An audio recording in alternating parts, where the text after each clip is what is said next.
Welcome to the Red Half of Sheffield preview pod. Back to do another one this time. I've been waiting to have these guys back on again. It's your famous faces from the Do Not Scratch Your Eyes podcast. They're all over my Twitter feed or X or whatever the hell you want to call it nowadays. Match previews, reviews, live from the game, the whole 9 yards. They're just your Watford fans that love the club and how bad they are at some points. Well, that's a hell of an entrance there, Pete and Justin. How are you guys doing? Happy New Year, Chad. I think you got it about right there. Yeah. All over Twitter. Good times and bad times. Yeah, that sounds about right. Match previews, ranting.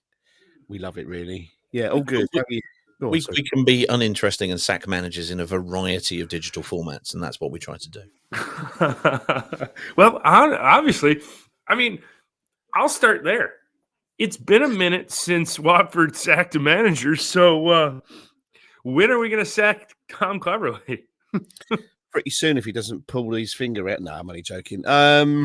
Look, the recent football hasn't been great. I think we held on to our luck a little bit too long. We probably snatched a win against Portsmouth on Boxing Day or 26th December. I don't know if you call it Boxing Day in the US, but and it's been coming for a while that we were going to probably lose this really nice unbeaten home record, and that was taken away from us obviously by Cardiff.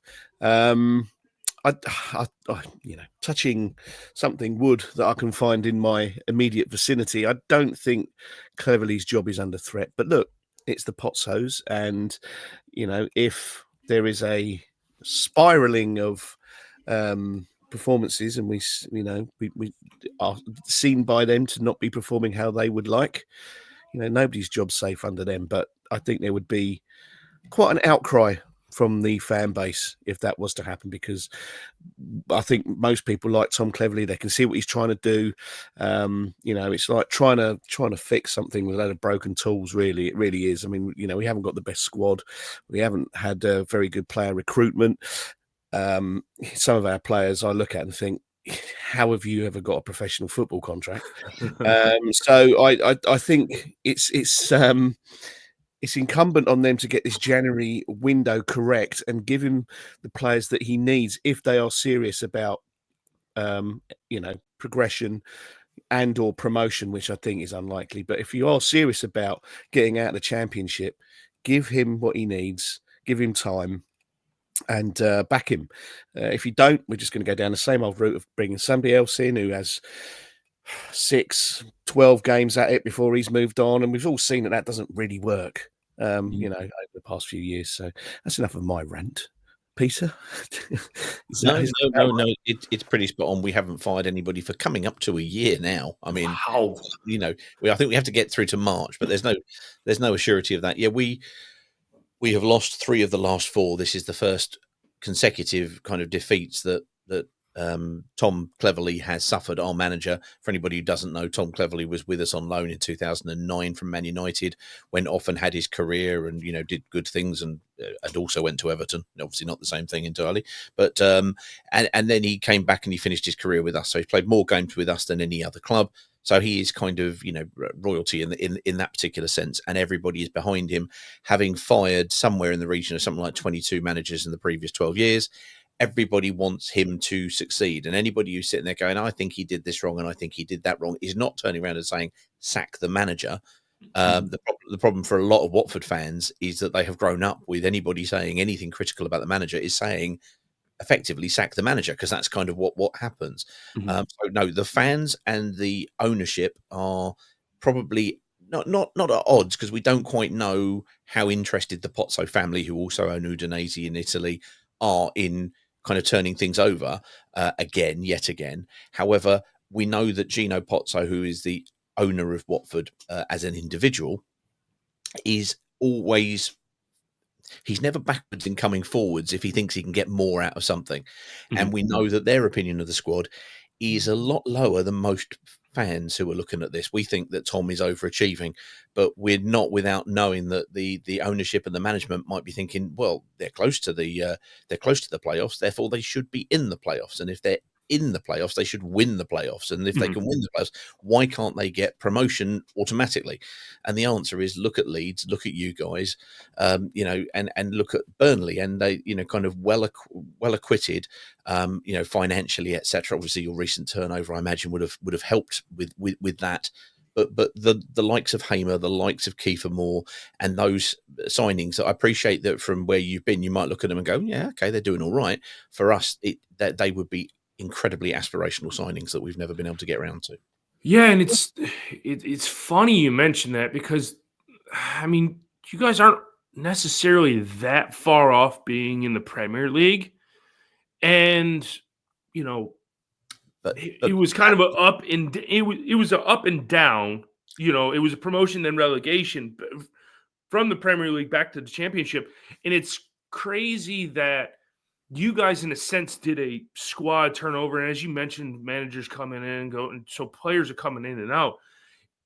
Do you think since the last year you would have been you had been in the Premier League, if there would have been a sense of stability in the managerial position for Watford, this, I don't know, this almost rut that it seems like you guys are in would have been far accelerated? Like, you would have been out of this rut and you would have been constantly, going and getting into the playoffs, pushing for that automatic promotion, in trying to get back to the Premier League, where I feel, because I watch you guys almost on a weekly basis, to like, it's almost, I almost lump you guys and Norwich in the same category, as you guys had the same up and down kind of for a couple of years together, and now both teams are kind of like floundering in this division. Do you think the managerial stability and the what's going on behind the scenes is to do with all of the rut that you guys seem to be in?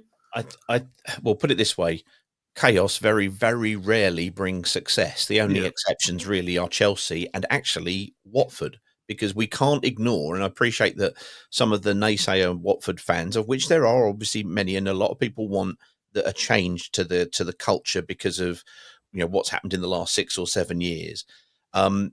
But for a period, it worked. It did actually work. The problem is that what got you here won't necessarily get you back there, because the Premier League has changed. Yeah. We are now, this is our third season, and I appreciate people think of us as a yo-yo club, in the same way as they do with Norwich, but this is now our third season. We had to turn over those players because silly contracts were given, because the moment you start thinking you are a secure, stable Premier League team, you stop with having your own identity and doing what you were doing in the first place. We are very much Watford. We do not sign the players that I just mentioned beforehand. We will sign the players who all of us go, who's that? Where are they from? Ecuadorian second division. Okay, all right, we'll have a look. And sometimes they're pretty damn good. We've had some good things that have occurred, but that's how we do it. We buy cheap and unknown, and we sell relatively close, hopefully to the top of their value. But relegation and obviously COVID hit everybody. It absolutely hit everybody, yourselves included as well. And but we had the double problem of having a double relegation plus COVID, and therefore we sort of went up, came back down. You only get 2 years parachute payments if you come back down after the year. Now you'll probably know. Whereas everybody immediately thinks, oh, we've got 3 years. Well, no, that's not the case. So what we've had to do is really cut our cloth accordingly. So the quality of the player has gone down. The quality of the managers, theoretically, has gone down in the Championship. And what we've finally done is gone and bought somebody in who's got a real pedigree. I mean, I appreciate football is split over whether Tom Cleverley was great and had a league medal and England caps, or whether he kind of spoofed his way along because Roy Hodgson put him in. It doesn't really matter. The boy's done very well, and he's done incredibly well stepping in as a manager. We think personally that he is somewhat overachieving, but at the moment it feels like the honeymoon period is kind of falling away, and he's really walking into his first part of this season's real difficulty, where you've had, as I say, 3 defeats in 4. The Pozzo ownership do not respond well to 5 defeats in 6. And we've got you, And I appreciate you're probably feeling at the moment a bit bruised, but that means you want to try and get a response. And then we've got a very good Fulham side in the cup, and that'll make it 5 in 6, which is why we're looking at it and trying to hope against hope that the ownership don't do their old trigger happy stuff of, well, we think we should be up here, therefore we should do. In which case, perhaps spend spend a little bit on supporting what the manager needs. And what we don't have, first and foremost, is a forward of any quality, and we don't have a midfielder that can dominate or disrupt. And we've got a goalkeeper who polarizes the fan base between his ability to do a shot stop and his inability to actually take a cross in the air. Mr. Bachman, you guys are hating on Mr. Bachman. Spin Bachman. He polarizes, put it that way. I guess I'll throw this over to Justin. I know Sheffield United's situation in the transfer window. We've got to get at least 6 to 8 players to the door. Is that going to happen in January? Probably not. We'll be lucky to get 2 or 3 through the door. As Peter just alluded to, he named a few spots on the pitch that need improving. Realistically, how many transfers do you see coming through the door for Watford? Traditionally in January, we don't do very much business. And if we do, it tends to be loans that make me wince. I'm thinking Emmanuel Dennis here and various other things that have happened in the past. It's unlikely, I would think. I don't know what our financials are at the moment. I think our squad is fairly full, so I think we may have to do a little bit of jiggering around if we were going to bring anybody in. I suspect that Ken Sema is going to leave and go back to Sweden. That's something that I've heard about. I would love the loan of Daniel Jebbison back to Bournemouth. Just hasn't done anything since has he had a chance? Maybe not, but the chances he has had, not impressive. So, I mean, if he goes back, I'd actually like to see Bayo go back to Udinese, but I don't think that's going to happen. I think that the areas that Peter's mentioned are the most important. Desperately need a forward that knows what they're doing. Yeah.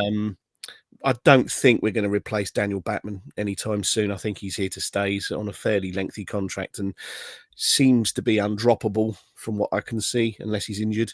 So I'd be very surprised if another goalkeeper came in. But we need someone to put pressure on him, on his position. Jonathan Bond is not the one to do that. He's very much been brought in as a number 2 to play sort of, back up, or if anything, injuries to Backman or whatever.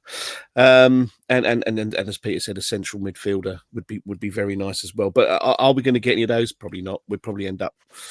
I can't remember the last time we had a really good boosting January window that actually then went on to kick our season on.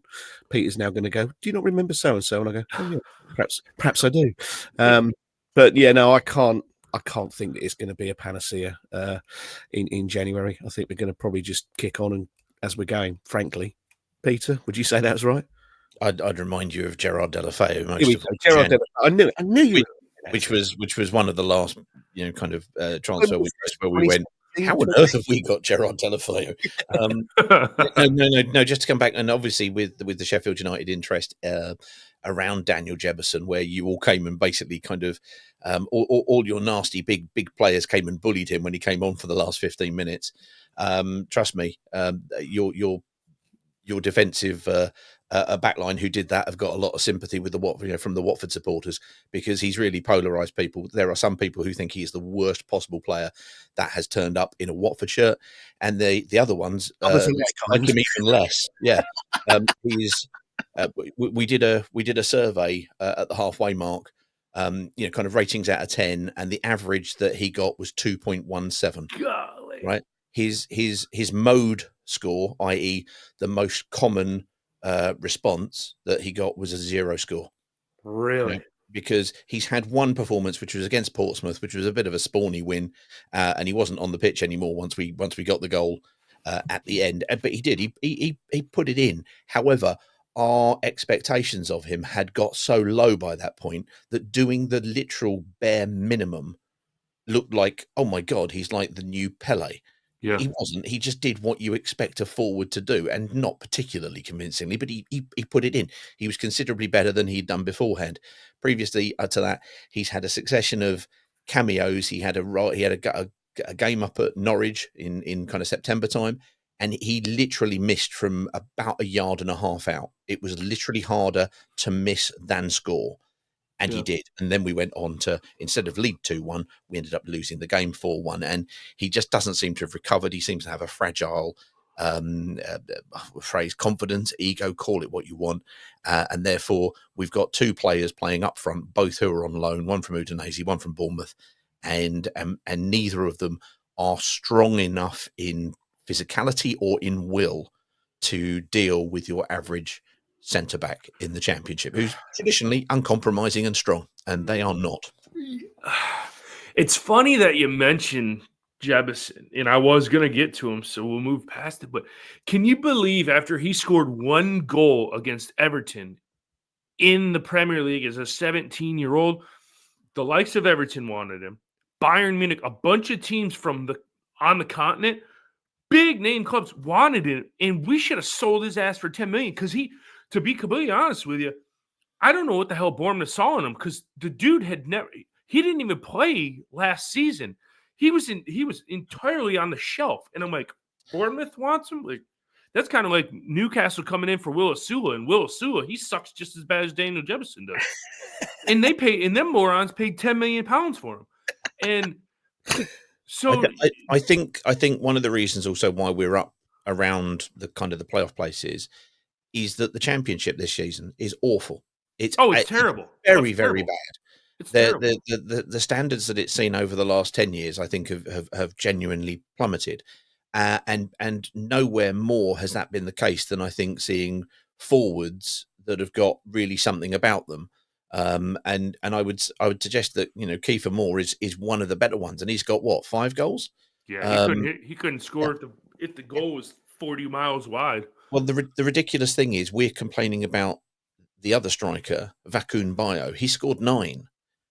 4 of those, though, he scored against Sheffield Wednesday. Now, I appreciate to your audience, we're not calling that a bad thing, but it's like, that means he's had an awful lot of games where he hasn't scored and he doesn't do very much without it. Our previous top scorer, who did nothing but score goals, is currently on loan in Brøndby in Copenhagen, in Denmark, because he didn't do anything in the build-up. Now we've got 2 strikers who don't seem to do anything in the build-up. We've got a young Malian international who's good enough to get into the Mali international team, but not seemingly get on the bench at Watford. Go figure. I must confess, my knowledge of the strength of Malian forwards is possibly lacking. Who knows? But it's just we need something bought in, ideally in January if we want to have hopes to push on.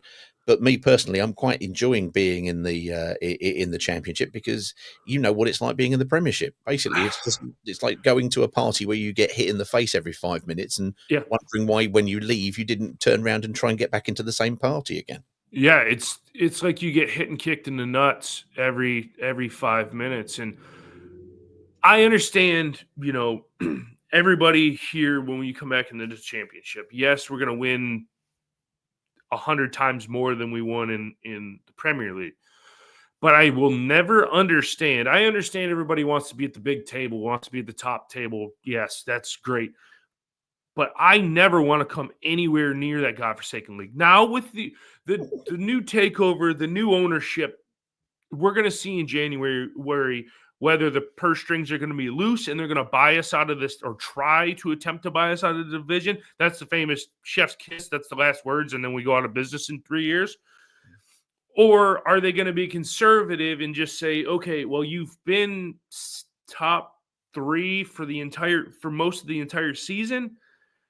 Are we just going to see where it goes? Bring in a couple of players to, support us just getting into the playoffs.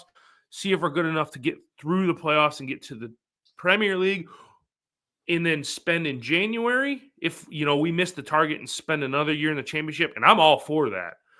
And then go in the summer and just, spend wise and spend smart, which owners in spending smart, billionaires in spending smart, it doesn't seem to really go hand in hand. So I'm a little bit concerned about that. But I'm curious to see how this comes in and how it goes. But I will agree with you. This championship, even from the division we were in 2 years ago when it was us and Burnley that kind of walked away from everybody at the end of the season, this division has just absolutely tanked, and it's about 10 times worse than I still watched it last season when we weren't in it because it's so much more competitive. But it's just like I don't understand. And you can say it's to the wage bill, and you have all these teams that have been in the Premier League in the last 5 years and still have the parachute payments and whatnot, and then you have the teams that are in League One. But the gulf in class between the Prem to the Championship to League One is just like 40 miles wide. I mean, and it's only getting wider. It's I what's think killing the game in a sense. I agree. I think it does really hail back to when somebody at FIFA or UEFA or the FA or one of the registered idiots who seem to be in charge of the game decided, yes, you can have 9 substitutes, because suddenly the Premier League were able to stack, with even more quality, and the number of people who were sitting there and saying, well, I'm getting on the bench every week. Well, good for you. Great stuff. What it meant was that, you had effectively four players for each Premier League team who were no longer playing Championship football. Yeah. And we've all seen players who have done really well in the Championship, step up and show that they've managed to progress to being able to sit down on a bench in the Premier League. Well done, you guys. Count the money, enjoy it. Unfortunately, your career ain't going to be as enjoyable to look back on. But in fairness, I suppose you're earning interest. So what can you do? Yeah. All right. To Saturday, Justin, lead us off. How is it going to be? 5-6-7-0 Watford? No, probably the other way round. No way. No, I don't know. I mean, let's have a look at it. So since March, we've lost one match at home, and that was the last one that we played. We arguably have we played some of the top teams at home? I suppose we have. Yep. I mean, we have, and we've held our own against them. But I don't know. I mean, I suppose it depends really on who's playing, whether we've got the likes of Loser. Is he going to be back in the team?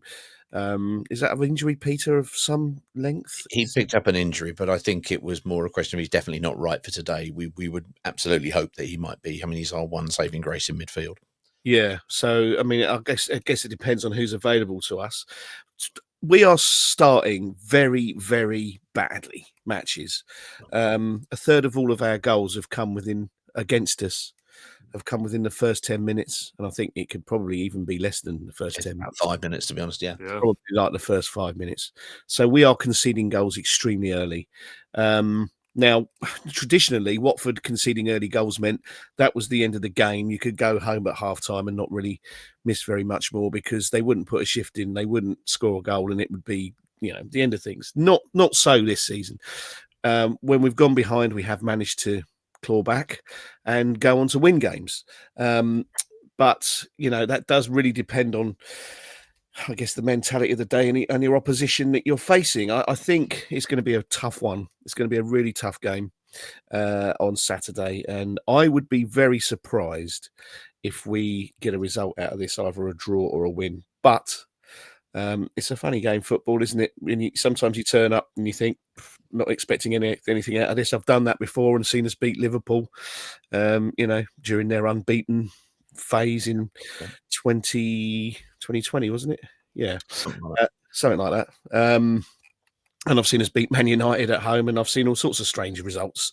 But gut feeling on this is that this is not going to be happy hunting ground for Watford on Saturday, and I do not expect to walk away with 3 points. Over to you, Peter. What do you got? 7-0 Watford? Oh, undoubtedly, if not 8. Hell yeah! No, you're right. You're right, Justin. We did beat Liverpool 3-0. It was in 2020 because it was the week there was one more game that we played, and then the lockdown happened to everybody. So it was certainly 2020. Sorry, just to basically kind of push in the fact that once upon a time we beat Liverpool 3-0 at home. But if you can't do it here, where can you do it? It's odd. As Justin has just said, we have not lost a home game until the last one. We have not gone on a run whereby we've kind of beaten all before us, other than the opening 5 games of the season, which we won. But that included, of course, the League Cup against a couple of also rounds. also, what we've tended to do is react to bad performances, especially obviously the away ones. It'd be really, really interesting to see kind of what Watford turn up, because we've now had 2 games whereby, yeah, not great. Even the previous win that we had out of the last 4, we could have really lost. And the previous prior to that game was at home to QPR, and if QPR could have finished their dinner, we'd have lost that as well. You know, we've had this incredibly impressive unbeaten run for a period, but anybody who's seen the team knows that was treading on thin ice for several months. And as we say, we don't tend to do well in the first half. We tend to do even worse in the first 5 minutes. And then what happens is they go in at half time and everybody says, and then Clevs explains us what we should do, blah, blah, blah. And it's great that you can kind of turn up and change, you know, tactically in the second half. It'd be really nice if just for once we'd set out on the front foot and do something in the first half. So what do I think it'll be? Yeah, it's really too close to call. Depends which one of your iterations of Sheffield United turn up. If you turn up and do what you are capable of, then I don't think we will live with you. We are always conceding goals. We are very rarely keeping a clean sheet. And if that's the case, it's going to be very difficult. However, we have got people like Chakfatadze. We have got players like Quadro Bar who are sublime, absolutely fantastic players. We've got a young Rocco Vata who can come off the bench if he's not starting. Tremendous to watch. We've got Loser in midfield. It's not all, oh God, oh, well, woe is us, because we are where we are and we have got some individuals who can play. At the moment, though, we are not more than the sum of our parts, which we sort of were at the start of the season, and it's just kind of drifting away. It feels people who are looking at performances are feeling, yeah, the squad was always thin, it was always overachieving. Tom's done really well to get here, and you know, and now we feel like a few birds are coming home to roost. If we can pick up a point against Sheffield United, I think I'll take that all day long and twice on Saturday.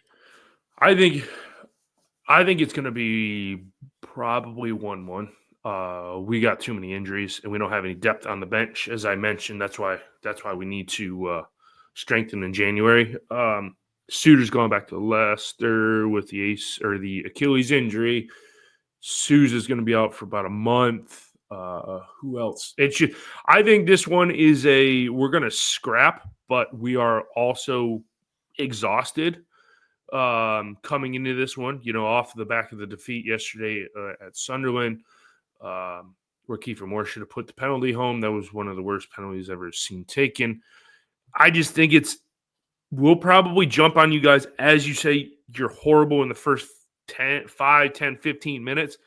Might get a goal, and then just our back line is not where it was at the beginning of the season, where we had Sousa and Anel paired as center backs. We definitely need a better center back pairing back there. And based on how Sunderland kind of cut us open on every ball on the counter, at home, the ball comes your way at some point, and you'll probably slot one home, and it'll finish 1-1. And I'm totally okay with that, because if you look at the results yesterday, yes, we lost. Sunderland closed the gap on us. Burnley and Leeds didn't really, write home. It was nothing to write home about. So, I mean, this more back to this division is kind of shitty. And, I mean, if you go away with a point in the festive fixture and we get we don't even get a little break because we got to play Cardiff in the FA Cup on a Thursday night. That makes sense. Same thing with Fulham away. I know. Yeah, that's why I like the FA and FIFA and all of those idiots. Yeah, it doesn't. Yeah, off the back of what we've played 5 games in the span of like 2 weeks. Sure, let's put the championship teams on a Friday night or a Thursday night. Well, they've done that primarily for international broadcast. Well, I can't imagine where in the world somebody is really dying to watch Fulham versus Watford. But exactly. I doubt outside of West London and its immediate, kind of northern suburbs, that's going to be too much. So who knows? Yeah, I know. No kidding. But yeah, before we get out of here, gentlemen, tell the people where they can find the podcast and the Twitter and all the stuff that makes me laugh sometimes. Sometimes. So we are at DNSYE_podcast on Twitter. And we are on Spotify. We're on Apple Podcasts, YouTube, you name it. We're pretty much there. We have a website as well, DoNotScratchYourEyes.com. So check that out as well. But yeah, I mean, a quick Google search of Do Not Scratch Your Eyes will probably bring up Troy Deeney's goal against Leicester, and then a couple down from there will be there somewhere. Yeah, I was gonna say, yeah. I mean, if you guys haven't followed these guys, these guys work tirelessly, and they get all kinds of content out. And yes, it makes me laugh. It does. Rubbish. No, I mean, I still love. I say this to a lot of the opposition people that come on, and especially with you guys because we've done so many preview pods over the past few years. Yeah. That I follow Watford, and you're on my Twitter feed, so I'll check out the stuff you put out there. I mean, it's always good stuff. But I mean, keep up the good work. But if you haven't done so, follow the Red Sheffields on Twitter, Red Half of Sheffield, YouTube. We're everywhere. Facebook, Instagram, the whole 9 yards. Yeah, I guess until I come back to preview our weird midweek fixture, aka on a Thursday night against Cardiff in the FA Cup, I'll leave you with Up the Blaze.